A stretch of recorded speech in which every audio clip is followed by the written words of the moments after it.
Snijsiepening van winkels in Dantemerdeel. Al een aantal jaren een hiet hing er in de gemeente.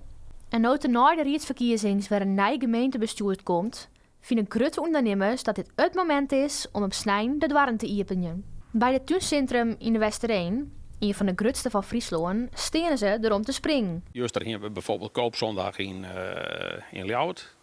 Nou, daar winnen mensen uit de Westereen, uit Damwoord, gewoon uit Waterswoord. Eigenlijk uit de hele gemeente reizigen ze daar ook heen. En als nou bijvoorbeeld juist omlezende gemeenten bij Wolliepen, daar vloeit deel van uw Dantemerdeel vloeit daarheen. Aan de andere kant bondel je de kerken de krachten om de snijsiepening op een nij te keren.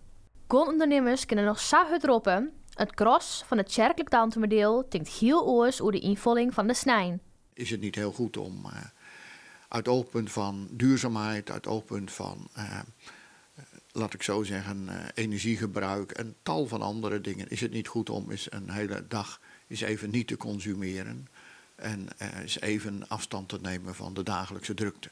Ik ga respect voor hun standpunt, alleen nog wij hebben een standpunt. En wij vinden dus dat de winkels, en misschien niet alle winkels, maar bepaalde winkels wel hier kennen. De grotere ondernemers willen dus zelfs bepalen of ze voor rest kiezen of voor klandizie. Predikant Egas vindt likwijls dat het troch de weeks al meer als genoeg tijd is om te winkelen. Ik begreep van een ondernemer dat hij zijn winkel 80 uur in de week open heeft. Nou, als je in 80 uur niet de gelegenheid hebt om je boodschappen te doen, dan zullen die paar uur op zondag daar zeker niet een verruiming van zijn. De gedachte dat de winkeldwaren voor de komende jaren weer op slot zitten, fret onder de ondernemers. Nevens Harren is het 4 vertolven. Wij rennen echt behoorlijke omzet mis.